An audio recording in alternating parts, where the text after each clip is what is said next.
Mendon që konfliktet që ke pasur brenda mund t'i vazhdosh edhe jashtë? Unë jo, absolutisht jo. Për mua Big Brother mbaron tani, por nëse do duan që të dalim, të kalojmë bukur, të pim një gotë, hajmë një darkë, një drekë, sigurisht do t'jem e pranishme dhe jam e bindur që do më duan shumë fort dhe do më njohin dhe do më kuptojnë tamam se si jam dhe kush jam. Okej, si një njeri që dita ndaj shumë mirë konfliktin brenda në lojë dhe nuk mban mëri jashtë saj, si e pe sjelljen e Efit me ty tani në Prime? Nuk më çuditi as pak.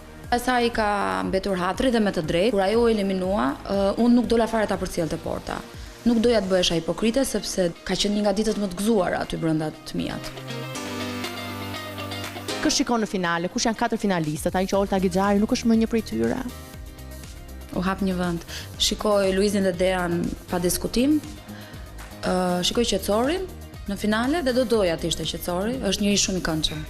Është jashtëzakonshëm, nuk e di, unë shkrihesh avant të njëri gjithë ditën. Dhe i katërti besoj që do jetë Kristi. Okej, po stafetën ku t'ja ke lënë tani që dole? Dea si lash disa shenja, i hapa disa biles ditët e fundit, hapja diskutime, hapja debate, e shikoja i thosha unë pistë re. Ta lash gati dhe ikja.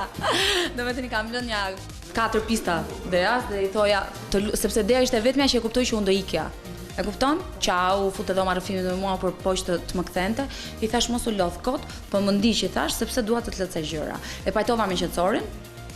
U bë një alancë në tavolinë, në drek. I pajtova të dy, i thash ju lutem vazhdoni bashkë kështu. U pajtuan. I hapa disa pista në lojë Deas, e përmenda në disa gjëra, edhe ika, lash sa porosi. I lash dhe Qetësorit porosi tani para se të dilja, i thash afër te veshi. I thash visi nesër ka ditëlindjen e tjatit që ka 8 vjet që nuk jeton më dhe ka pikë të dobët dhe ka disa ditë që vuan, i thash. Të lutem, i thash nesër qëndroj afër.